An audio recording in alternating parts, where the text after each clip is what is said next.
누가복음 이제 7장으로 들어왔어요. 이 7장 1절에서부터 10절의 말씀, 우리 다 아는 백부장의 종을 고치시는 말씀인데요.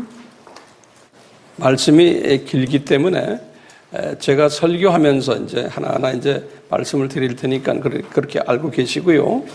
요 7장 백부장의 종의 말씀을 이렇게 하셨는데, 마태복음 8장에도 같은 백부장의 이야기가 나오거든요. 그래서 마태복음 8장과 요 7장을 같이 이제 열어봐서 놓고서 이제 말씀을 같이 보시면 되겠어요.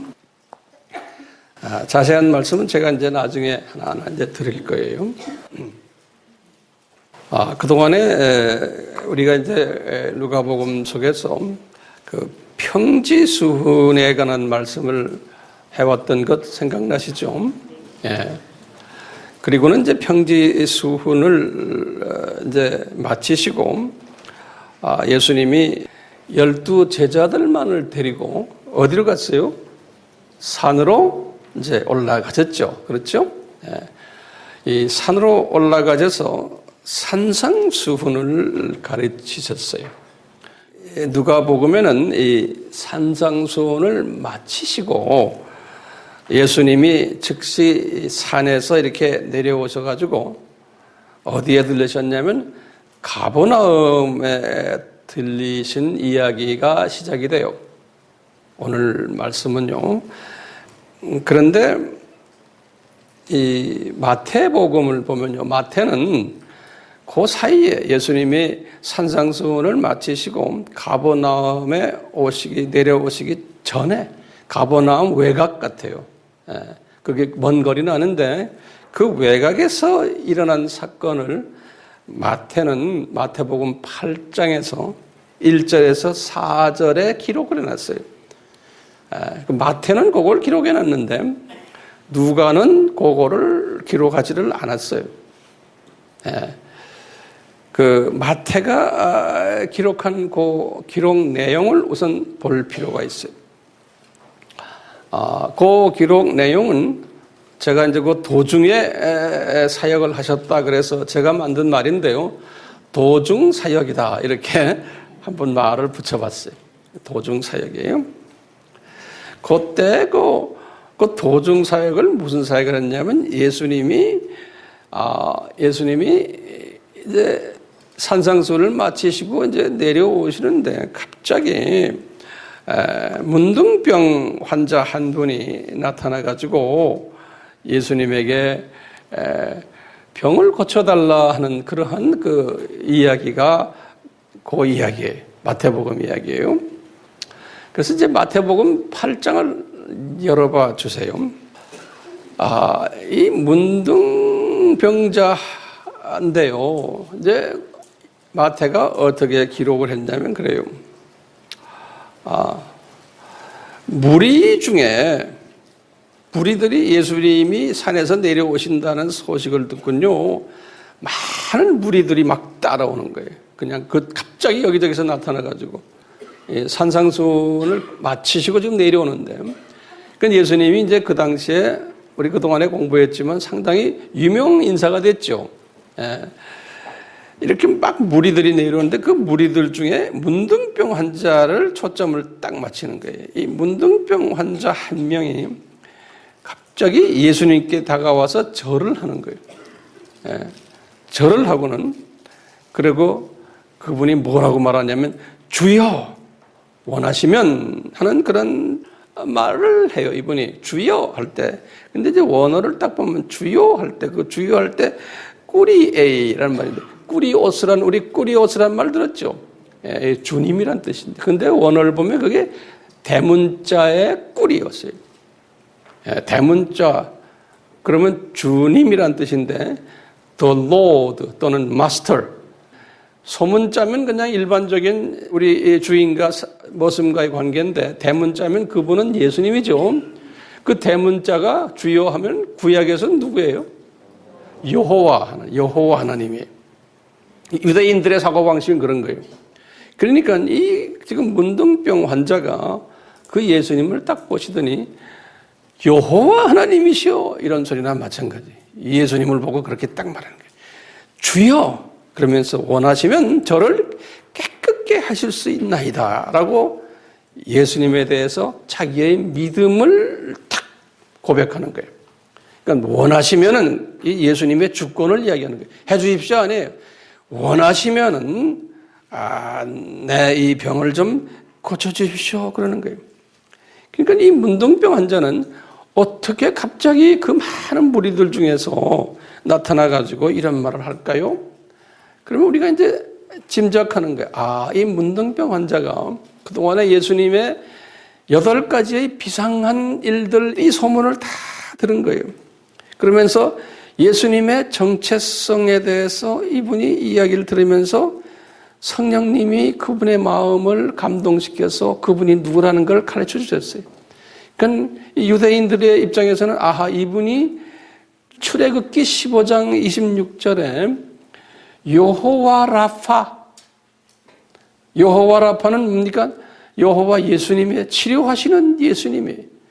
이분이라는 것을 이분이 벌써 성령님에 의해서 깨닫게 했어요. 그렇기 때문에 저분이 나를 고칠 수 있다라고 믿었던 거예요. 그러니까 이분이 원하시면은 주여 날 좀 이렇게 고쳐주십시오 그러는 거예요. 그런데 예수님이 손을 탁 내미시고는 저에게 내가 원한다. 예수님이 탁 그러시는 거예요. 깨끗함 받아라. 그러니까요. 이 문둥병자가 그냥 그 길로 즉시 깨끗해지신 거예요. 그러면서 예수님이 깨끗해진 이분한테 뭐라고 말씀하시냐면 얘야 절대로 사람들에게 말하지 말아라 그러는 거예요. 삼가 암에게도 말하지 말아라. 그 대신에 뭘 해야 되느냐? 제사장에게 찾아가. 제사장에게 찾아가가지고 내 몸을 보여주고 그리고는 모세 율법에 따라서 너 예물을 드리라는 거예요. 이런 말씀을 예수님이 딱 하시는 거예요. 그러니까 말이죠. 이 말씀이 어디에 있냐면 여호와께서 모세에게 문둥병 환자가 고침을 받으면은 이렇게 하라고 가르쳐 준 데가 있어요. 여호와께서 1500년 전에 여호와께서 예수님이 그 당시에 모세에게 하신 말씀이 레위기 13장에서 14장 2장 전체에 보면 그 이야기가 나와요. 문둥병 이야기가 나오는데 레위기예요. 레위기 몇 장이요? 13장과 14장 전체 나오는데 요 13장 14장에 여호와가 모세에게 가르쳐준 게 있어요. 문둥병을 만나면 어떻게 해라. 그분 병 나았으면 어떻게 해라. 이런 게 쫙 나오는데 그 말씀을 지금 1500년 후에 요 30살 잡수신 나사렛 출신 이 젊은 청년이 그대로 하는 거예요. 너 문둥병 좀 나았지? 그러니까 제사장 찾아가라. 그리고는 모세가 말한 대로 예물을 드려라. 거기 보면 레위기 보면 쫙 나와 있어요. 거기에 내용들을 보면요, 간단하게 제가 말씀드리면, 문둥병 환자가 이제 의심이 돼요. 나 문둥병 걸렸다라고 하면은 먼저 제사장한테 찾아가라는 거예요. 제사장이 의사 선생님이 마찬가지예요. 그래서 너 문둥병 걸렸구나 안 걸렸구나 그분이 딱 보고는 문둥병이다라고 이렇게 딱 하면은 부정한 자로서 이제 딱 만들어 가지고 그때부터는 이분들은 이 문둥병은 성에 같이 살지 못해요. 성 밖에서 살도록 해놨어요. 성 밖에 나가서. 진 밖으로 나가서 살도록. 다시 말하면 이방인 취급을 하는 거예요. 이제는 유대인이 아니다. 저주받은 이방인이다. 라고 이제 취급을 하는 거예요. 13장 46절에는 그래 놨어요. 그래서 이제 병이 혹시 나으면은 또 제사장한테 와가지고 제사장이 확인을 해야 돼. 나았다. 나으면은 어떻게 하냐? 네가 꼭 예물을 들고 제사장한테 찾아가라는 거야. 그게 이제 14장 1절에서부터 쭉 나와요. 마지막 57절까지. 그러면서 이제 정상인이 되는 과정인데 지금 예수님께서 이 말씀을 모세에게 하셨는데 똑같은 말씀을 누구한테 지금요? 요 지금 문둥병 환자 나은 분에게 말씀해요. 제사장 찾아가는 거예요. 예. 자, 이렇게 한 이야기가 오늘 그 문둥병과 관계되는 지금 마태복음 8장 1절에서부터 4절에 이 말씀이 나와요. 문둥병을 고치는 예수님의 이 이야기, 다시 말하면 산상수훈을 하시고는 이분이 가버나움으로 내려가시는 길가 도중에서 이 문둥병 환자를 고치는 일이 일어나는 거예요. 이제 이것을 제자들이 지금 이렇게 눈여겨 지금 보고 있는 거예요. 왜 갑자기 문둥병 환자를 고치실까요? 요거 나중에 이제 제가 설명을 해 드리려고 그래요. 자, 성서에서 이 문둥병에 연관된 스토리들이 여러 개가 있어요. 이 특별한 병이에요, 이 병은. 그래서 거기에 대한 내용을 간단하게 제가 알려드릴게요. 첫 번째요. 이 모세의 손이 문둥병이 된 이야기가 있어요. 출애굽기 4장 6절에 보면. 또 우리가 잘 알다시피 그 모세의 시스터가 누구예요? 미리암이 7일간 모세를 불편하게 했다가 문둥병 걸리는 이야기가 민수기 12장 1절에서 16절에 나와요. 그리고는 그 요압이라는 분인데 요압은 누구냐면 다윗의 군대 장관이에요. 이 사람이 실수를 했어요. 그래가지고 문둥병 걸린 이야기가 나와요. 사무엘 하 3장 29절에. 또요, 그 시리아의 군대 장관 나아만, 우리 알죠? 나아만이 문둥병 걸려서 엘리사에 의해서 고침을 받는 열왕기 하 5장 1절에서 27절에 이런 말이 나와요. 예수님이 이 사건을 누가복음 4장 27절에서 이방인이 유대인보다 먼저 복음을 받는 이야기를 하시면서 하신 말씀이 있어요. 이스라엘에 많은 사람들이 문둥병자가 있었지만 이스라엘 사람 중에는 하나도 고침 안 받고 누구만 고침 받았다고요? 오직 나만 장군만 고침 받았다라는 말씀을 예수님이 누가복음 4장 27절에서 했어요. 우리 공부 다 했어요. 그 신약에 와서는요, 그 베다니의 문둥이 시몬의 집으로 예수님이 들어가셨다라는 말씀이 나와요. 마태복음 26장 6절에. 그럴 때 보면 제가 예전에 한번 말씀드렸지만 이 문둥이 시몬이 누군가? 그럴 때 마르다의 남편이 아닌가라고 제가 추측을 해봤어요. 마르다의 남편. 그 다음에 이제 신약에 와서는요, 예수님이 이 사마리아와 갈릴리 지방 사이에 한 촌에 들어가셨는데 그 촌 이름은 성경에는 정확하게 적혀 있질 않아요. 누가복음 17장 11절에서 19절에 나오는 이야기인데요. 거기에 10명의 문둥병 환자가 예수님 앞에 고침을 받은 장면이 나와요.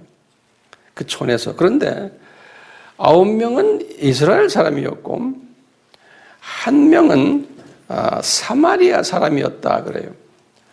그런데 이 사마리아 출신 이 문둥병 환자, 고침을 받은 환자가 예수님께 오셔서 큰 소리로 하나님께 영광을 드리며 발 아래 엎드려 가지고 고맙게 살해하는 장면이 나와요. 그러니까 예수님이 그러는 거예요.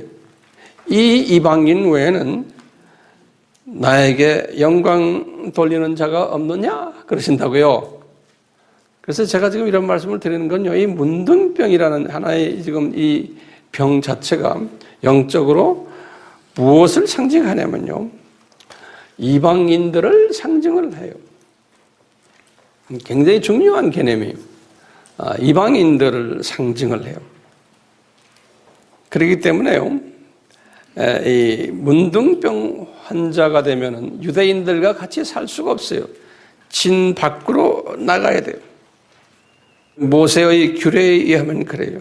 레위기 14장 1절, 2절 거기 쭉 보면요, 13장 46절, 민수기 5장 2절 이런 성경에 보면요, 이런 이야기들이 나와요. 지금 이 문둥병을 고치신 이유가 뭐냐? 왜 이 문둥병을 고쳤을까라고 할 때 이제 오늘의 주제예요. 왜 문둥병을 고쳤을까? 나중에 이제 백부장의 하인을 고치신 것도 마찬가지인데, 이것은 뭐냐면 유대인들, 특히 예수님의 12 제자들, 지금 산상수훈을 금방 공부 마친 제자들이에요. 이 사람들에게 앞으로 이 복음이 흘러나갈 때, 로마 제국을 향해서 흘러나갈 때 너희들이 이제 그 복음을 들고 나가는 사도들이 될 터인데, 그런데 너희들이 생각하는 문둥병들이 더 먼저 복음을 받고서 기뻐하게 된다라는 것을 보여주기 위한 하나의 심볼이에요. 그 심볼을 지금 이 사건을 통해서 보여주시는 거예요. 그러니까 유대인이 복음을 받아가지고 유대인이 복음화가 되는 게 아니고 유대인 일부만 복음화가 되고 그 유대인들을 통해서 문둥병이 병을 낫게 된다는 이것을 예표로 심볼로 보여주시는 거예요. 왜 이것을 보여주시냐면요, 예수님이 2000년 전에 아브라함에게 이미 이렇게 될 것을 계약을 하셨어요. 그것을 우리가 아브라함과의 계약이라 그러는, 창세기 12장 2절에서 3절, 18장 18절, 22장 17절에서 18절 이렇게 세 번씩 아브라함에게 말씀하셨어요. 그리고 우리 공부했죠. 상단복, 하단복. 그렇죠? 상단복은 유대인들이 복음을 받을 터인데 그 유대인들을 통해서 예수님이 나오시고 그 예수님을 통해서 하단, 이방인들이 복을 받을 것을. 요것이 성경 전체를 흘려가요. 구약에서 신약에서. 그런데 이제 500년 후에 모세에게 또 요 말씀을 하셨던 거예요. 그래서 모세와의 계약이에요.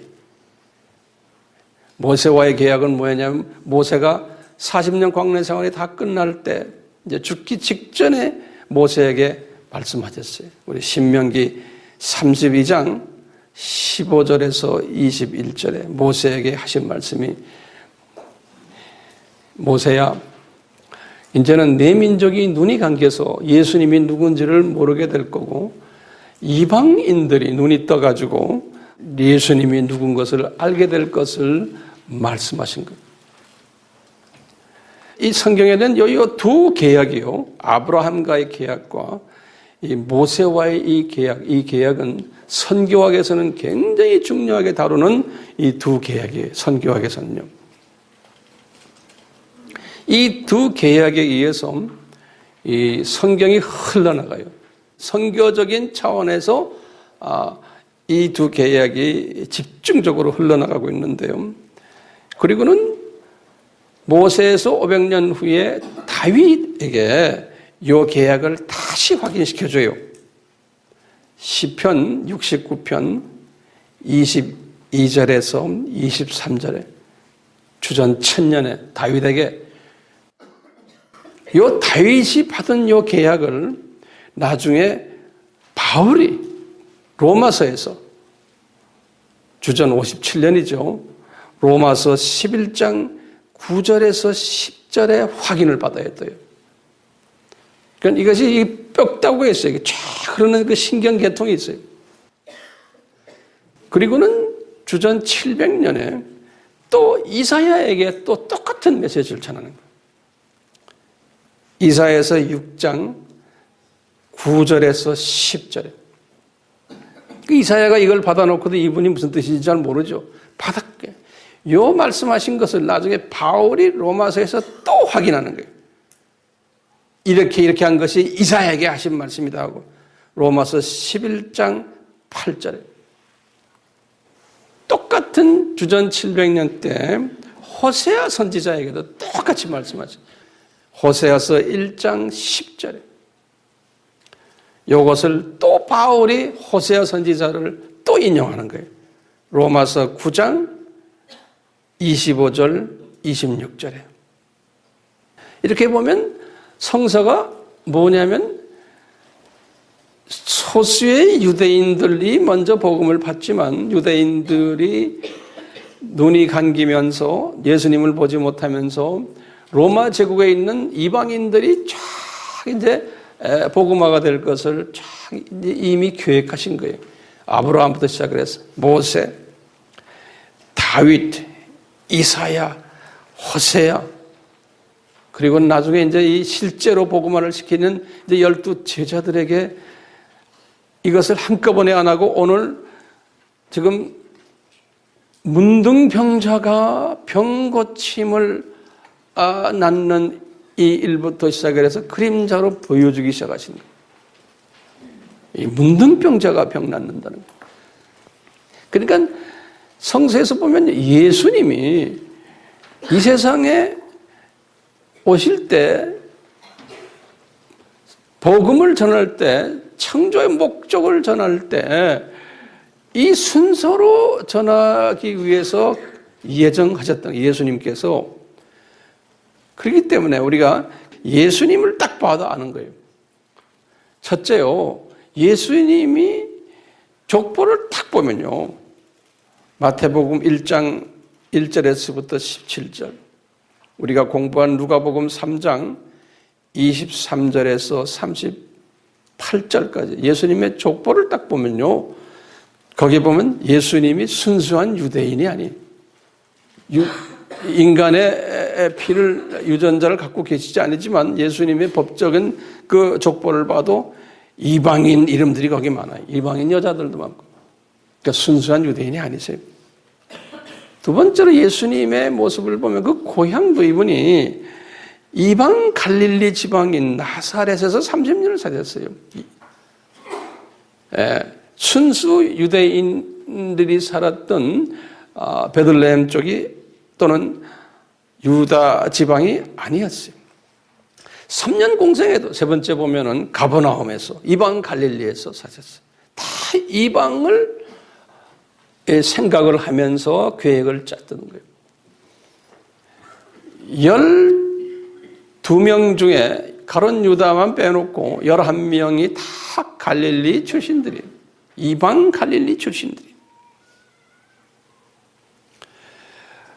오늘 본문에서도 봐도요, 이 예수님이 산상수훈을 딱 끝내놓으시고 첫 현장 교육을 제자들에게 시키시는데 어떻게 시켰냐?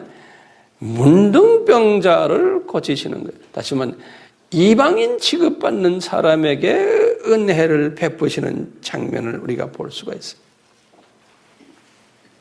그 은총이 은혜가 이방인에게 넘어간다는 것을 시사시켜 주는 거예요.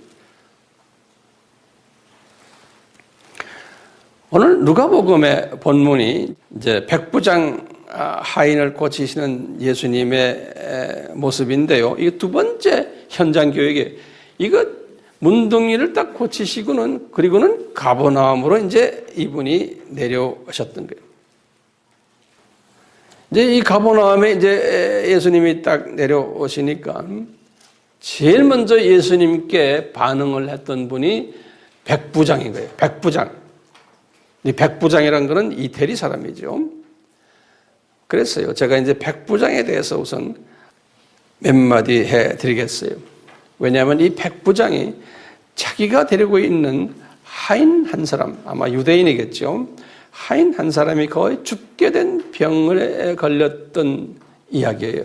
근데 이 백부장은 아까 문둥병 그분과 같이 예수님의 여호와 라파이심을 아셨어요. 백부장이. 그래서 예수님을 청하는 장면이에요. 자, 신기하죠? 이 백부장은 이방인이에요.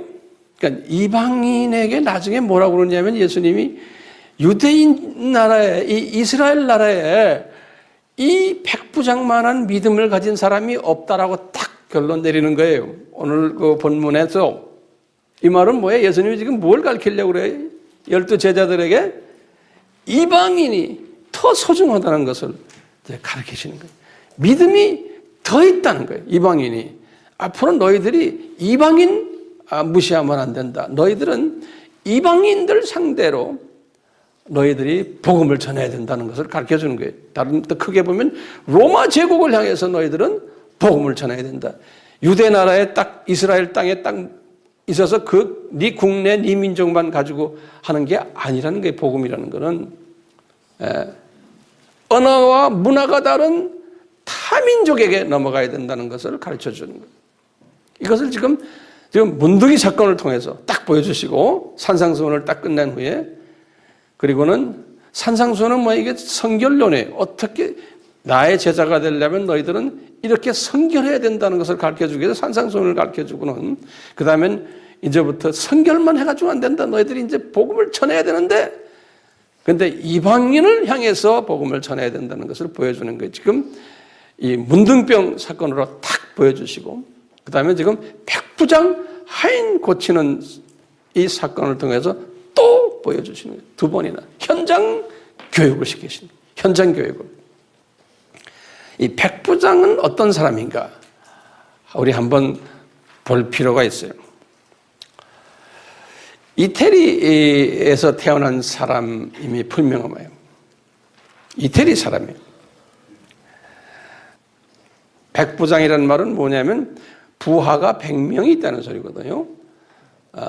부하가 100명이 있다는 말은 우리식으로 말하면 중대장으로 보시면 되겠어요. 이런 그 출신인데 이스라엘 나라에서 요 백부장 역할을 한다는 것은 로마 군인들의 입장에서는 이스라엘이라는 나라로 파견하는 그 대상이 된 군인이라면 금수저 출신 같아. 좀 빽이 좀 있었던 사람 같아요. 이게 특수 파견지거든요, 이스라엘은. 그 중에도 이제 가버나움 쪽으로 올라가셔서 주둔군 장교 역할을 했는데, 이분이 그 가버나움 그 지역, 갈릴리 지역에서는 분명한 금수저 역할을 하셨음이 틀림없어요. 주변에 이분의 그 교분했던 사람들을 보면은 이 바리새인들도 있었고 사두개인들, 서기관들, 제사장들, 또 장로들, 유대인의 모든 이 금수저 출신들과 다 교분이 많았던 분이었어요. 이분이. 그리고는 오늘 본문에서 7장 5절에 누가복음 뭐라고 그랬냐면 이분이 유대인들을, 이스라엘 사람들을 사랑했다라는 말이 나와요. 주둔군 출신 치고는 그뿐 아니라 회당, 유대인 회당도 지어줬다라는 표현이 있어요. 그뿐 아니라 자기 수하에 있는 유대인의 종이 지금 죽을 병에 들어간 것을 알고는 그 뭐 웬만하면 관심도 안 둘 터인데 상당히 관심을 두고는 안타까워하고 정이 많았던 사람이에요. 그래서 이분이 내 하인을 병 고쳐야 되는데 하는데 이제 성령님이 이분의 마음속에 이제 예수님을 생각해 했던 것 같아요. 그래서 이제 예수님을 이제 찾는 모습인데, 이분이 가버나움 출신에서 사역을 하기 때문에, 가버나움에 보면 우리가 아는 유명 인사들이 있어요. 우리 예수님의 제자 출신들이. 누구예요? 마태도 그 동네 세리 출신이니까 분명히 이 가버나움에 이 지금 백부장과 좀 교자가 있었을 거예요. 거기에 또 뭐 베드로와 안드레, 이 사람들도 다 사업가들 안에 그 당시에 사업하는 분들 아니죠. 야고보와 요한, 이런 분들과도 어느 정도 교제가 있었을 것으로 저는 보고 있어요. 이 백부장이, 게다가 이 백부장은 지난 예수님이 일으켰던 8가지의 신비한 그 일들, 이런 것들도 이분이 다 어깨너머로 다 들었었고 알고 있고, 예수님에 관해서 그 예수님의 그 후에 12 제자들을 뽑으셨다는 소문도 분명히 이분이 다 들었었을 거예요. 왜? 자기 아는 사람들이 예수님을 좀 따라가게 된 거예요. 그리고 예수님께서 이분들을 모아놓고 평지수훈하셨다는 것도 다 들었었을 거예요. 그렇겠죠? 뿐만 아니라 이분이 지금 산상수훈을 저 위에 올라가서 12분이 공부했다는 것도 다 들었었을 거예요. 그뿐 아니라 바로 며칠 전에 문둥병 환자가 완쾌돼가지고 제사장을 찾아가서 완전히 완쾌 증명서까지 받았다는 소문도 다 들었을 거예요. 그렇죠? 그러니까 이분이 확신이 오는 거예요. 예수라는 저분이 여호와 라파임이 틀림없겠다. 저분이 하나님의 아들이라고 그랬는데, 메시아라고 그랬는데, 그리스도라고 그랬는데, 구원자라고 그랬는데, 저분 분명히 그분이야 라고 이분이 확신을 가졌던 거예요. 그런 그 확신을 가지고서 이제 자기 하인을 이제 고쳐줄 것을 확신히 믿은 거예요, 이 사람이. 근데 이분이 이제 예수님을 이제 자기가 직접 찾아가기는 굉장히 어려워했어요. 그러니까 참 겸손한 사람이죠.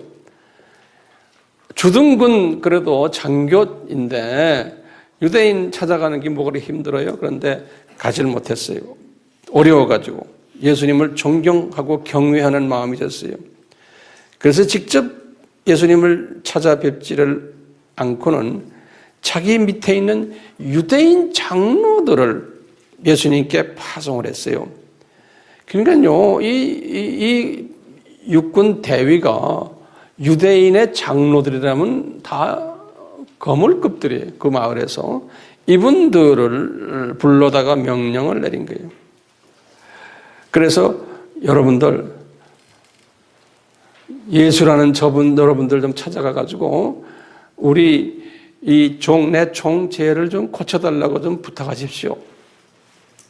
이런 내용이 지금 오늘 상세히 있어요. 그래서 이분들이 그 메시지를 받아가지고 이 장로들이 뭐라고 이제 말을 했냐면 예수님께, 여기 오늘 본문에 보면 우리 백부장의 사랑하는 종을 좀 고쳐주십시오. 사랑하는 종이라고 그랬어요. 그러면서 이 장로들이 뭐라고 그러냐면요, 이 백부장이 우리 민족을 굉장히 사랑하는 사람입니다 그랬어요. 근데 원어를 내가 딱 들어가 보니까요, 사랑을 우리가 무슨 사랑 했어요? 아가페 사랑, 필레오 사랑, 스톨케 사랑, 에로스 사랑 있죠? 근데 보면 요때 요 사랑을 무슨 사랑으로 썼겠어요? 보면 아가페 합니다. 그래서 다시 말하면 이 백부장이 우리 유대인들을 무조건 사랑합니다. 일방적으로 사랑합니다. 아가페 사랑하는 사람입니다. 이렇게 지금 예수님께 보고를 하는 거예요. 누가요? 장로들이. 예? 그러면서 우리를 위해서 회당까지 지어준 사람입니다. 그러니까 예수님이 그 말을 딱 듣곤요, 장로들과 함께 백부장 집으로 지금 가시는 거예요. 백부장 집으로. 백부장 만나러 예수님이. 근데 예수님이 오신다라는 그 소문을 백부장이 들은 거예요. 부하들 통해서. 그러니까 백부장이 굉장히 당황해가지고 예수님이 오시는 거를 꺼려하는 거예요. 경외하는 분이기 때문에. 그래가지고 백부장이 자기의 친구들을 파송했다 그랬어요. 성서에서는 자기의 벗들을. 친구들이니까 분명히 로마 군인들이 아니면 주로 로마 군인들, 자기의 벗들을 예수님께 보냈어요. 그래가지고 이 벗들이 지금 오고 있는 예수님을 찾아가지고 백부장의 메시지를 전하는 거예요. 그러니까 예수님과 지금 길거리에서 딱 만나가지고 지금 이 벗들과 장로들도 옆에 있겠죠? 지금 그림 잘 그려지세요? 이 상황이? 예. 그래서 이제 백부장의 메시지를 이 벗들이 전하는 거예요, 또요. 예. 뭐라고 말하냐면요. 주여, 그래. 꾸리에라는 말이다. 꾸리에. 이렇게 보면 대문자로 되어 있는 거예요. 그러니까 이분이 누구라는 거예요? 여호와요. 그러는 거예요. 여호와요. 수고하면서 우리 백부장에게 오지 마십시오. 백부장 집에 들어오는 것도 백부장이 감당 못하겠다고 합니다. 그런 거예요. 다시 말해, 여호와 하나님이 우리 집에 들어오시는 것 감당 못하겠다는 소리는 마찬가지예요. 주님께, 여호와께 내 자신도 나아가는 걸 감당 못하는데 어떻게 우리 집에까지 들어오시려고 그럽니까? 이분이 상당한 그 경외심을 예수님께 가졌던 거예요. 그러니까 과거에 다 들은 이야기들 때문에 주님께서 이제 그런 은혜를 베푼 거예요, 이분에게. 은혜를 베푼 거죠. 우리 지금 백부장께서 뭐라고 그러냐면요. 나도 밑에 부하가 있고 내가 부하한테 이래라 하면 부하가 저러고 이래라 저래라 하면 다 내 말 잘 듣습니다. 저도 예수님의 부하입니다. 백부장의 이제 생각이. 그러니까 그냥 시키십시오. 그러면 그대로 됩니다. 낫게만 해주세요. 낫는다라고 말만 하면 낫습니다라는 이야기를, 그러니까 낫습니다라는 거예요. 그러니까 이제 예수님이 쫙 이제 이 말을 지금 길거리에 서서요 들으시고는 이 누가가 뭐라고 썼냐면 마태도 그랬어요. 예수님이 이 백부장의 이 지금 메신저들이 말하는 걸 보고 기이 여겼다 그랬어요. 이제 기이 영어로는 marveled란 말인데 그래서 놀랐다는 소리. 왜 놀라십니까? 이분이 전지하신 분이신데 다 아실 터인데 이런 메시지를 이런 믿음을 가질 걸 다 아셨잖아요. 계획하신 거예요, 이게 지금요.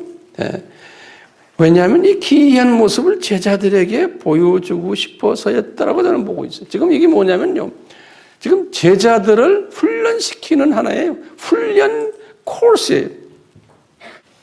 예수님께서 기이 여겼다 하시면서 기이 여기시면 탁 머리를 돌렸으면 제자들을 딱 응시하셨던 거예요.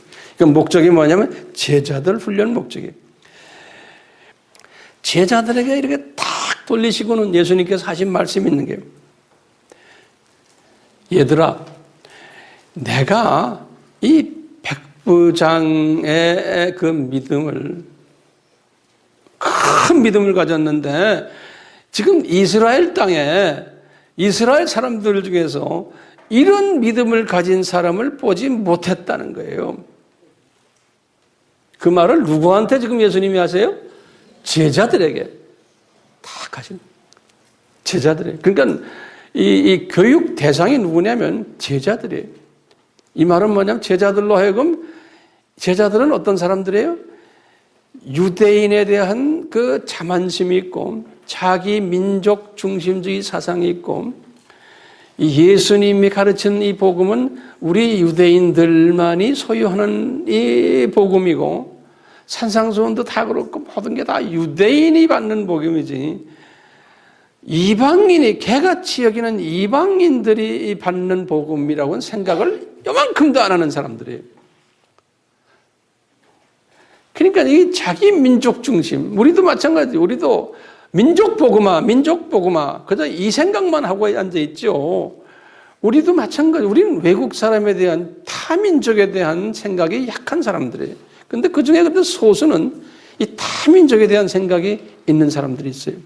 미국도 어느 나라나 마찬가지예요. 미국도요, 복음을 받았을 때 대부분이 자기 민족 생각만 했죠. 그 중에 소수가 타민족 복음화를 위해서 이 말씀에 의해서 한국에 미셔너리로 온 사람들이에요. 소수가요. 96%, 97%, 98%는 다 자기 민족 생각만 하는 사람들이에요. 모든 어떤 나라나 영국이나 똑같아요. 거기에 소수만 미션 하트가 있는 사람들이에요. 유대인들도 마찬가지예요. 근데 지금 유대인 중에서도 지금 12명을 뽑아가지고요, 나중에 이제 가룟 유다는 빠지고 이제 마띠아가 들어갔지만, 이분들에게 요 로마 제국을 복음화를 시키기 위해서는 자민족 중심 사상을 가진 사람들은 쓸 수가 없는 거예요. 그렇기 때문에요, 이 생각을 전환을, 패러다임 시프트를 시켜줘야 되는 거예요. 요 12명을 자민족 중심에서 타민족 중심으로, 그 다음에 아브라함에게 주셨던 그 계약과 모세에게 주셨던 계약과 다윗에게 주셨던 것과 이사야에게, 호세에게 주셨던 것들이 다가 무슨 말이냐? 타민족에게 관심을 두고 타민족을 복음화하는 것이 하나님의 뜻이라는 것을 보여주기 위해서, 그것을 가르쳐주기 위해서, 그래서 예수님도 오셨고, 예수님이 족보도 그래서 보면 이방 족속들의 이름이 잔뜩 있고, 그렇기 때문에 지금 요 산상수훈을 탁 가르쳐준 다음에 그 다음부터는 본격적으로 현장 교육을 시키는 거예요. 문둥이 나에게 은혜를 베푸는 이야기, 그 다음에 이방인 백부장이 이렇게 너희들 이스라엘 사람보다도 더 믿음이 있는 사람, 나에 대한 믿음을 말하는 거예요. 예수님이 나에 대한 믿음을 갖고 있는 그러한 사람에 대해서 지금 가르쳐 주는 거예요. 지금 누가복음은요, 지금 백부장 지금 이야기가 지금 제가 지금 말씀드린 여기에서 딱 끝나요. 누가복음은. 그런데 마태복음 8장이 지금 똑같이 백부장 이야기인데, 마태복음 한번 열어봐 주세요. 8장 열어봐 주시면, 지금 말한 이스라엘에 이렇게 큰 믿음을 가진 사람, 이 사람보다 큰 믿음 가진 사람 없다고가 딱 끝나지 않군요. 거기에서 이어서요, 또 무슨 스토리가 나와요. 같은 이 지금 백부장 하인의 그 치유사역 이야기인데, 계속해서 스토리가 나오는 게 마태복음 8장 11절에서 13절이에요. 근데 이 스토리는 굉장히 중요한 스토리인 거예요. 계속해서 무슨 말씀이 나오냐면요, 또 너희에게 이르노니, 예수님이 말씀하시는 게, 동서로부터 많은 사람이 이르러 아브라함과 이삭과 야곱과 함께 천국에 앉으리라. 이 말씀을 딱 하시는 거예요. 잘 들으세요.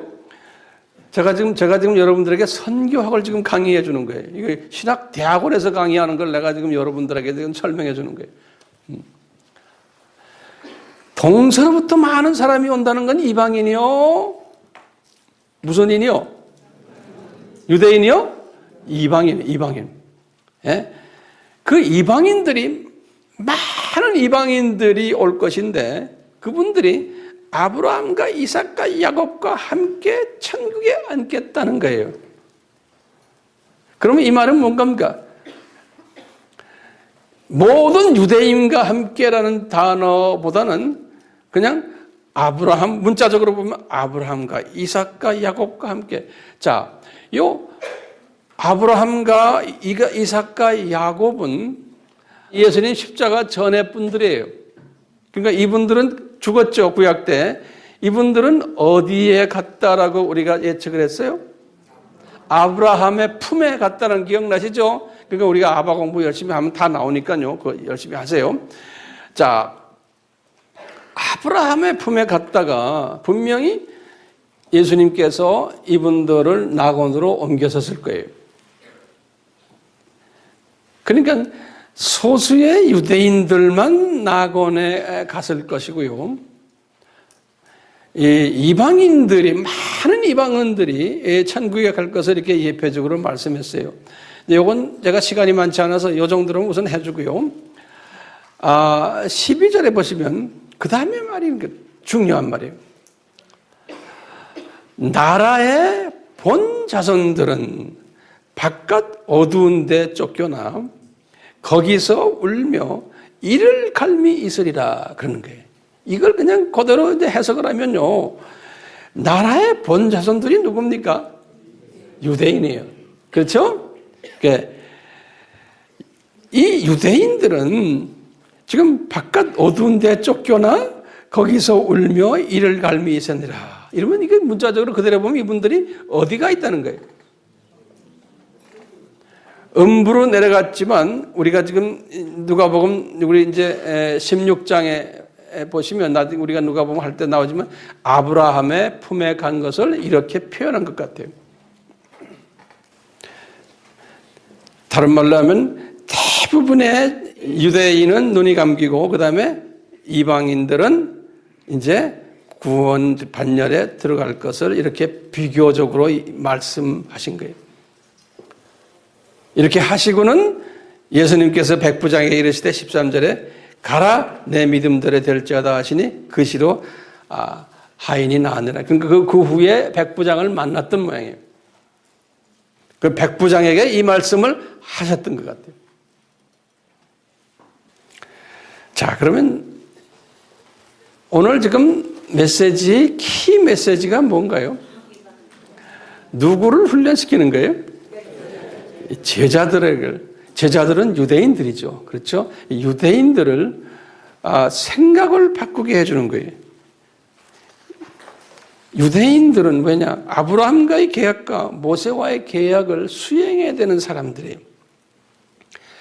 그런데 아직 생각이 바뀌지 않은 사람들. 그리고 아브라함의 계약의 그 깊은 내용을 모르는 사람들이에요. 모세의 계약도 모르는 사람들. 그러니까 이분이 지금 이것을 현장으로 교육을 시키기 위해서 이제 이렇게 하신 거예요. 우리 사복음서를 보시면요, 이 사복음서는 예수님의 탄생부터 예수님의 죽으심과 승천까지의 33년의 이야기를 여러 각도로, 네 각도로 쓴 것이 사복음서 아닙니까? 근데 사복음서에 가장 중요한 3년 기간 동안의 그 공생애의 중요한 메시지가 뭐냐면요. 이 제자들의 생각을 바꿔주는 그 훈련하는 메시지들이에요. 그러려면 이 제자 훈련 학교가 그 3년 동안의 그 학교라고 생각하시면 되고 그 안에 교재들이 있어요. 교재들. 그 사복음서 속에 숨겨진 교재들이, 신학 교재들이 있어요. 그 교재들 한번 적어보세요. 뭐냐면 삼위일체론을 가르쳐주는 거예요. 그 다음에는 기독론을 가르쳤어요. 기독론을 아주 구체적으로 가르쳐요. 다시 말하면 이 마태나 마가나 누가는 예수님의 그 100% 인성 쪽을 조명을 해줘요. 예수님이 왕 중의 왕이시다. 마가는 예수님이 고통받으시는 종이시다. 누가는 예수님이 100% 인간이시다. 이런 부분에서 이제 조명을 하면서 이제 글을 쓴 거예요. 그런데 이제 요한은 뭐예요? 예수님이 100% 하나님이시다. 예수님의 100% 신성을, 이 기독론이 예수님에 관해서 아주 철저하게 그 안에다가 집어넣어가지고 여러 예를 들어가면서 이야기해 줍니다. 그 다음에 이제 세 번째 과제가 구원론이, 우리 요한복음 3장 16절을 보면 아주 정확하게 나오죠. 요한복음에는 구원론 이야기가 많이 나와요. 네 번째는 성결론이, 요 선결론은 산상수훈해서 아주 집중적으로 가르쳐 주는 거예요. 다섯 번째는 선교론이. 지금 이 선교론이 뭐냐? 아브라함과의 계약과 모세와의 계약과 그러면서 이제 이걸 통해 가지고 오늘 제자들의 생각을 바꾸게 하는 거예요. 이방 복음화를 로마 제국 복음화를 향해서 가도록 그런 사람들이 되도록 생각을 이 패러다임 시프트를 시켜주는 이 트레이닝이 이 선교적 트레이닝에 그래 놓고는 이제 각 복음서마다 끝날 때마다 뭐라고 그럽니까? 너희들은 이제부터 하면서 뭘 해요? 지상 사명을 주는 거예요. 너희들은 예루살렘에만 있지 말고 온 유대와 사마리아 땅 끝까지 나의 증인이래. 이 너희들은 이제 이방으로 나가서 예수님을 증거하라는 거예요. 이 선교론이 오늘 본문은 이 선교론의 초단기, 초창기 아주 엘레멘터리 레벨. 여섯 번째 과목이 교회론이. 마태복음 16장에 보면 주는 그리스도시요 살아계신 하나님의 아들입니다. 16절. 여기에 이 고백 안에 교회를 내가 세우리라. 그래서 이제 교회론을 쭉 가르치고. 그 다음에 이제 일곱 번째로 재림론이. 우리 마태복음 24장과 25장에 집중적으로 거기에 적혀 있어요. 이를 예수님이 언젠가는 때가 되면 오신다. 그렇기 때문에요. 이 제자들에게 이 최소한 7가지의 과목을 가지고서 뭐 해요? 이 사복음서의 이야기들로 차 있어요. 그 제자들이 3년 동안 이 7가지의 과목을 공부를 하는 거예요. 그럼 제가 한번 여쭤볼게요. 이 12명 선택 전에 8가지의 신비한 일들을 일으켰죠. 그 신비한 일들을 통해서 기초적으로 어느 과목을 공부한 것 같아요? 삼위일체론, 기독론, 구원론까지 공부한 것 같아요. 그래서 이분들이 12명을 선택하신 후에 산상수훈을 딱 가르쳤죠. 뭘 공부한 거예요? 성결론을 공부했다고 보면 돼요. 자, 이제 산상수훈을 끝내고 문둥병자 치유사역과 백부장 하인 치유사역을 통해서 뭘 공부했다고 보면 돼요? 선교론을 공부했다고 하면 돼요. 선교론. 오늘 지금 선교론의 아주 인트로덕션 부분이에요. 인트로덕션을 한국말로 뭐라고 그래요? 서론? 예. 이제 이렇게 하셨는데, 이 유대인들에게 이 사고방식을 변화시키려면 몇 가지 지금까지의 교육 내용을 딱 보면요. 이런 부분이 첫째 뭐냐면 이분들에게 얘들아, 첫 번째 사고방식 변화에 패러다임 시프트예요. 뭐냐? 복에 대한 개념을 변화시키는 거. 복에. 그동안의 구약에서의 복, 평지수훈에서의 복, 이제 산상수훈에서의 복, 이 차이가 있다는 것을 쭉 가르쳐 줬어요. 그래서 이분들이 진짜 복은 산상수훈의 복이구나라는 걸 어렴풋이 깨닫게 된 거예요. 지금까지. 두 번째 과목이 깨닫는 게 뭐냐면 유대인의 선민의식을 버려야 되는 거예요. 이 유대인의 자민족 중심 사상들 또는 이방인 홀대 사상들이 이방인 차별 사상들이에요. 이방인 배타 사상들. 이것을 하루아침에 버리지 못하지만 오늘 이 두 레슨들을 통해서 이제 이것을 서서히 조금씩 버리게 되는 거예요. 그걸 버리는 과정에 제 생각에는 그저 한 1% 정도 이번 과목을 통해서 버렸을까요? 1%요. 아직까지는 한참 가야 돼요. 뭐 우리도 마찬가지. 이게 다 우리에게도 다 적용이 돼요. 이런 사상을 자기가 가지고 있는 어머니 뱃속에서부터 나와서 이 자기 민족 속에서 민족 중심으로 살아도 우리도 똑같아요. 김치 먹고 된장찌개 먹은 사람이요. 안 돼요. 우리도 못 고쳐요. 외국에 가서 아무리 오래 살아도 못 고쳐요. 우리 민족 그걸 보면요. 그런데 이제 제일 중요한 메시지가 뭐냐면요. 이 복음 전파 순서 사상이에요. 그거 좀 적어 놓으세요.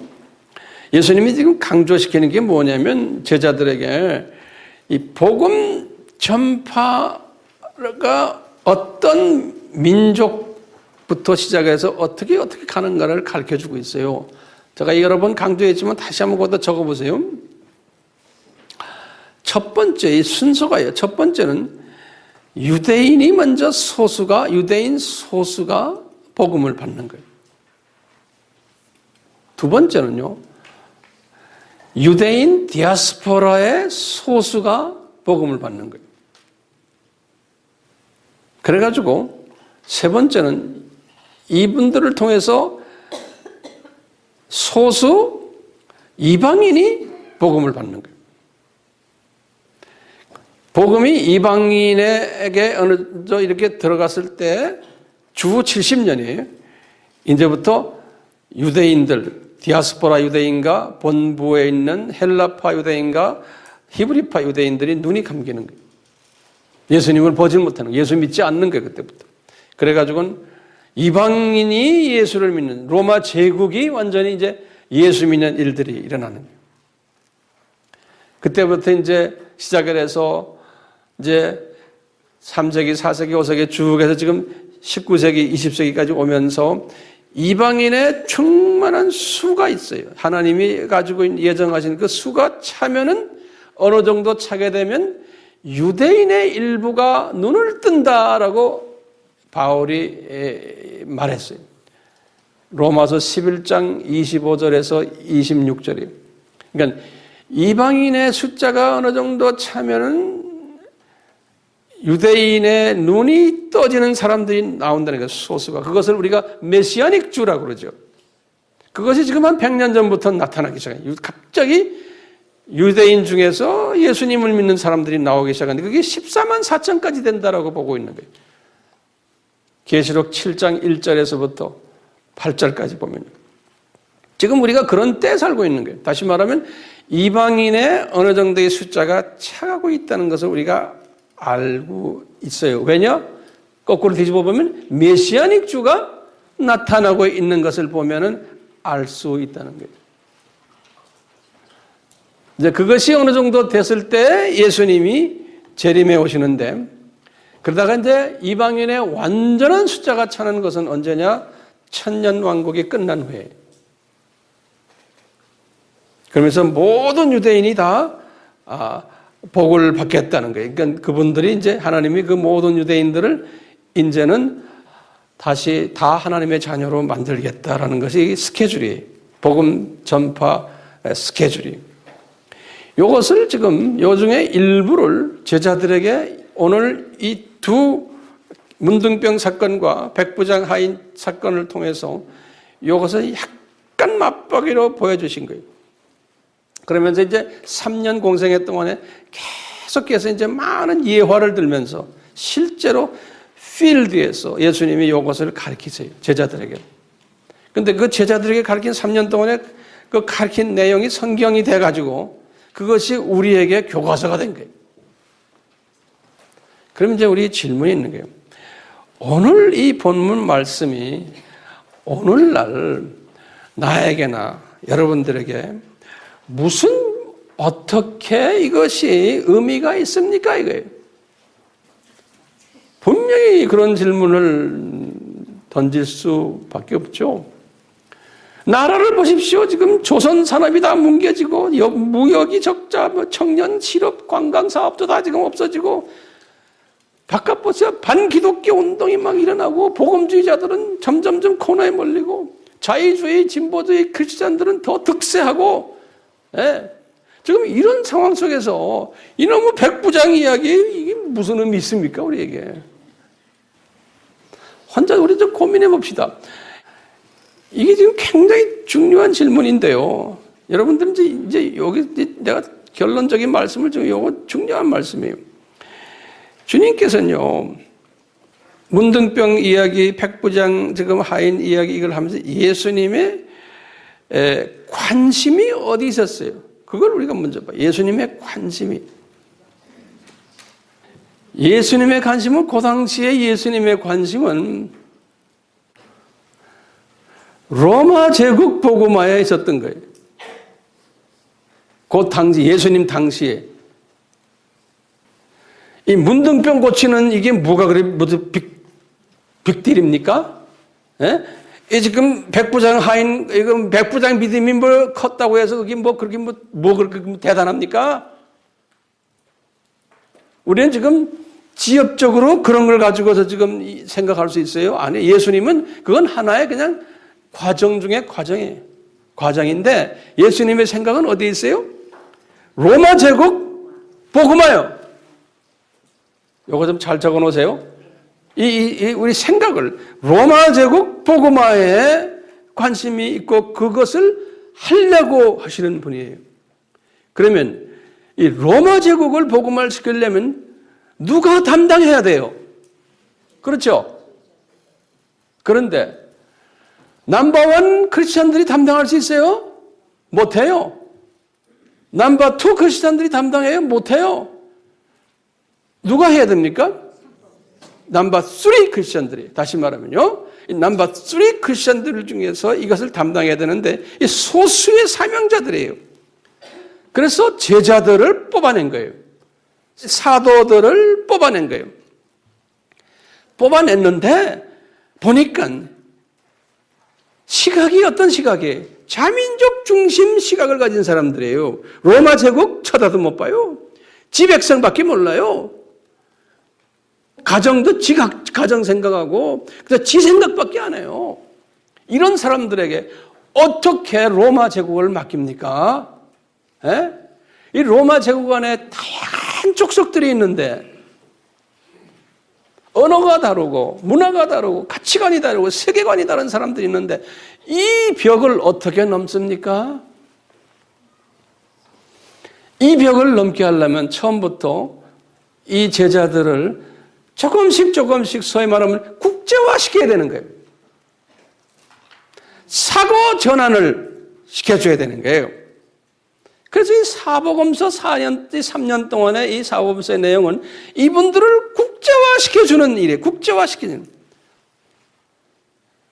그리고 이방인이 얼마나 소중하고 이방인이 얼마나 하나님의 관심 속에 있다는 것을 가르쳐줘야 되는 거예요. 그걸 깨닫게 해줘야 되는 거예요. 이방인을 멸시하는 사람들 앞에서 그 사람들 멸시하지 말아라. 그 사람들 소중한 사람이라는 걸 보여줘야 되잖아요. 그러기 위해서 문둥병 사건을 딱 이미 준비했다가 하게 하시고 백부장 하인 치유 사건을 통해서 딱 이방인의 이 모습을 보여주면서 이분들이 너희들보다 낫다는 것을 보여주는 거예요. 네. 그러려면요, 지금 문둥병 이 양반, 이 사람은 예정된 사람이겠어요? 안 예정된 사람이겠어요? 제 생각에는 이미 다 디자인된 사람이에요. 왜? 제자들이 디자인된 사람이라고 로마서 8장 29절과 30절에 뭐냐? 미리 아셨고 미리 예정하셨고 과거형들이 그 다음에 미리 부르셨고 제자들도 다 이렇게 디자인한 거예요. 똑같이 이 문둥병도 그러니까 이 문둥병 이 사람이 이 제자들을 사고 전환을 가르쳐주기 위한 하나의 도구로서 사용받기 위해서 이 문둥병이라는 이 사람이 건강했던 사람이 하루아침에 문둥병이 돼가지고 육신의 고통 엄청나게 지금 당하고 있는 정신적인 고통 말도 못해요. 사회적으로 멸시당하고 천대당하고 소외당하고 동물 취급받고 쓰레기 취급받고 저주받은 사람으로서 취급받는 이 일을 이 문둥병 이 사람이 했던 거예요. 이게 뭡니까? 이 사람이 상고를 경험했던 사람이에요. 상고가 있어야지만 되는 거예요. 그러니까 이 사람이 이 상고를 겪으면서 하나님의 때가 찼을 때 예수님을 만나게 해가지고 이제 이분이 살아나는 사건이에요. 이 살아나는 사건을 보면서 이분의 그 믿음이 있는 모습을 보면서 제자들에게 생각을 약 1% 정도 바꾸게 만들어주는 일을 한 거예요. 이 산고를 탄 인간의 산고를 통해 가지고 제자들을 이렇게 생각을 바꾸도록 훈련시킨 거예요. 백부장도 마찬가지예요. 이 백부장도 그 하인의 산고를 통해서 제자들을 이렇게 조금이라도 바꾸게 한 거예요. 그 제자들이 사고 전환이 약간씩 되면서 나중에 로마 제국 복음화의 큰 그릇으로 되었고, 나중에는 이분들도 순교의 산고까지 가도록 만들어놨어요. 오늘날 우리 AMI 형제자매들이요, 우리가 지금 살고 있는 이 시대가 예수님이 마태복음 24장 8절에서 말씀하신 것처럼 이 세대는 산고를 겪고 있는 세대예요. 예수님이 본인이 이 세대 이제 재림에 오시기 전에 지구가 산고를 할 것이고 지진이 일어나고 가뭄이 있고 복음이 산고를 해서 다원주의가 일어나고 사회적으로 전쟁이 일어나고 불법이 성하고 부패하고 미워하고 서로 법이 다 그냥 엉망이고 하는 법관들도 법을 지키지 않고 비즈니스도 다 부정으로 하고 복음을 전하는 복음주의 기독교인들은 미움을 받고 핍박을 받고 순교까지 받을 것을 예수님이 계획을 하신 거예요. 그래갖고 마태복음 24장에다 다 기록을 시켜놨어요. 내가 오기 전에는 세상이 이렇게 될 거다.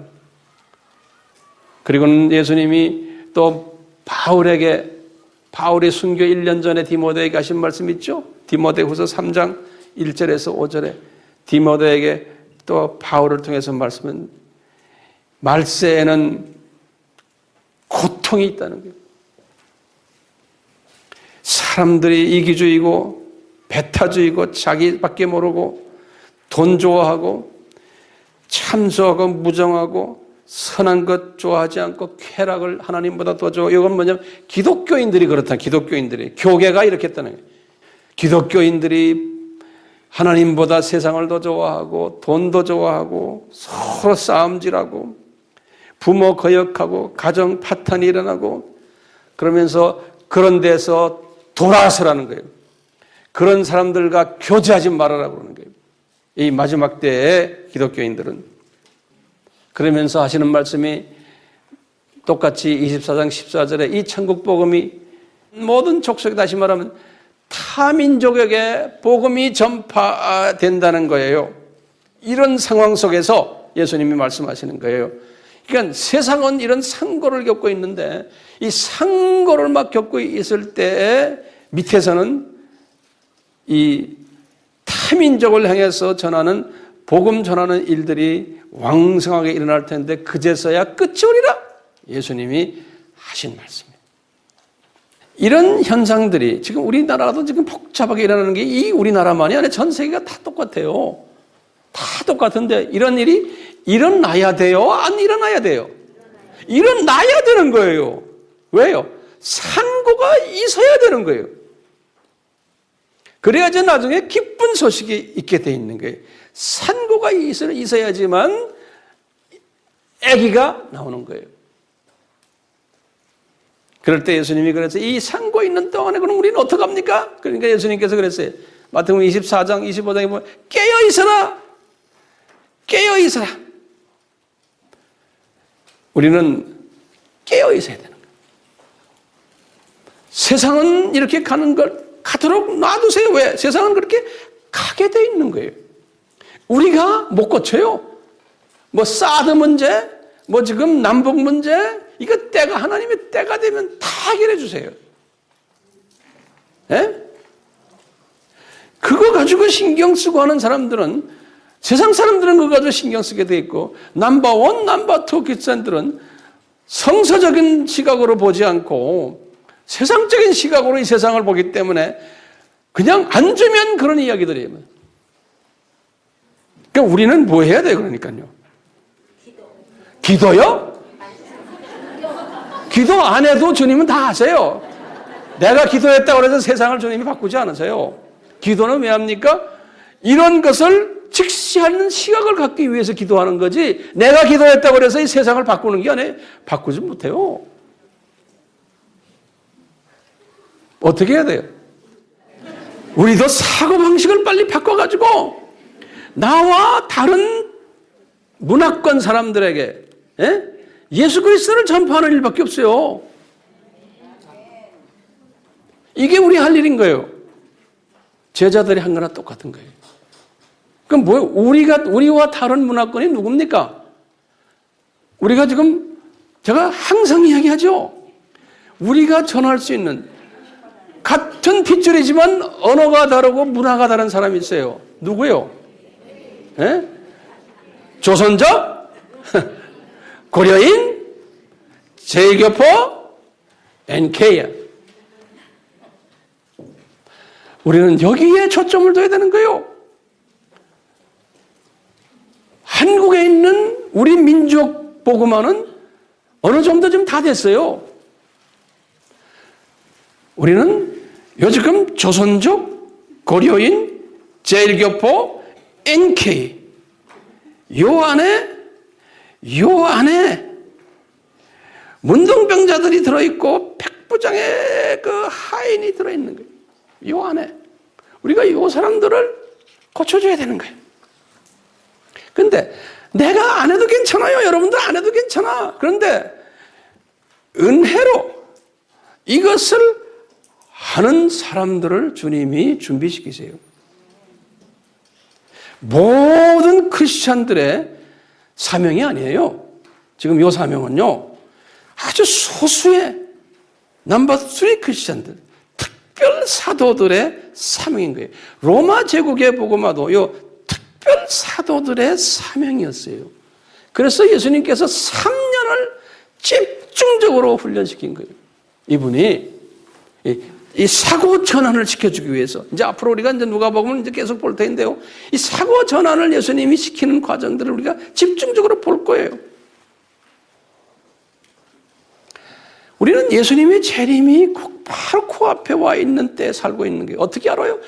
우리가 이제는 성세와 현장과 여기 지금 세상 돌아가는 거 보면 우리 눈에 보이는 거예요. 그것도 소수만 그것을 보죠. 다수는 못 봐요. 왜? 예수님 분명히 그랬잖아요. 노아의 때와 같다고 그랬죠? 그랬죠? 우리가 조선족, 고려인, 제일교포, NK 사역을 나름대로 직접 간접으로 이렇게 우리가 할 때 우리는 어떤 사람이 될까요? 들림받는 사람이 돼요. 지금 앞으로 들림받는 일이 내년에 올지 10년 후에 올지 20년 후에 올지 저는 20년까지 안 가길 바라고 있어요. 저는 한 10년 안에 왔으면 좋겠어요. 지금 추세로 보면 세계가 10년 동안 이게 지금 이런 세계 추세가 갈지 안 갈지 모르겠어요. 언제 이 3차 전쟁이 일어날지 모르겠어요. 그러니까 여러분들이 복 받는 사람이 되려면 어떻게 해야 돼요? 아바 공부 열심히 하시고 우리 성경서 열심히 하셔서 어떻게 해야 돼요? 이것을 다 내 걸 만들어서 우리 연습 게임으로 같은 민족끼리 또 해보고, 그 다음에 이제 또 요 지금 고려인 무슨 인이 했대요? 조선족, 제일교포, 또 NK 그 다리를 이제 언젠간 넘어가고 지금 슬슬 넘어가고 있잖아요. 여기에 참여하셔야 되는 거예요. 여기에 참여하는 사람은 머리 구조가 이 이방인 구조로, 조선족 구조로, 고려인 구조로, NK 구조로 이 구조가 돼야 돼. 그래서 우리가 지금 북한 선교학교 다녔잖아요. 이거 머리 구조를 변화시키는 하나의 연습 게임 하는 거예요.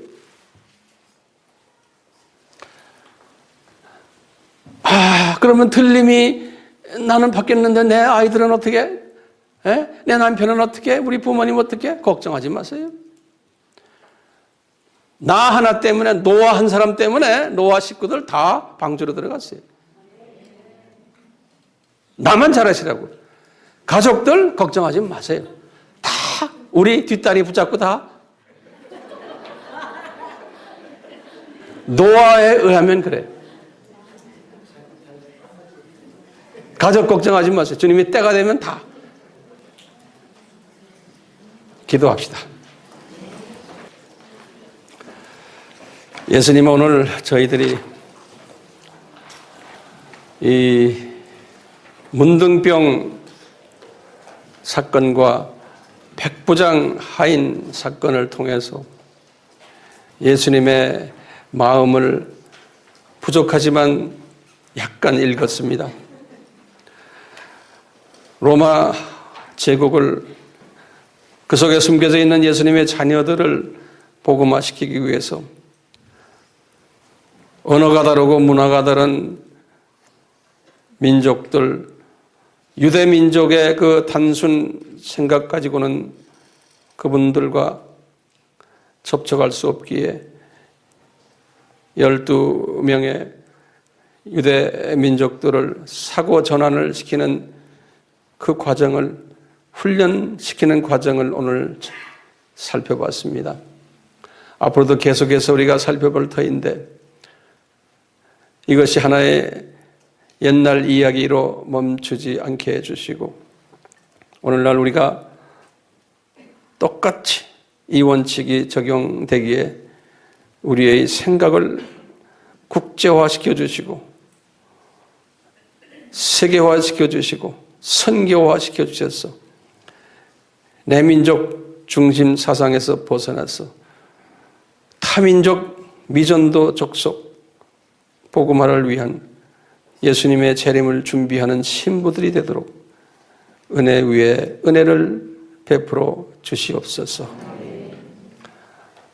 우리가 이 세상에 여러 가지 일 때문에 시간이 없고 우선순위가 정립되지 않아서 이 일을 머리로는 알고 있지만 잘 수행하지 못하는 그러한 부족한 저희들이지만 은혜를 베풀어 주셔서 우리가 스스로 자연스럽게 우선순위를 잘 정돈하는 복된 자들 되도록 도와주시고 또 자녀들, 가족들 어떡합니까? 걱정하지 않게 해주시고 내가 똑바로 섰을 때 나의 모든 피부치들은 주님이 책임지시는 것을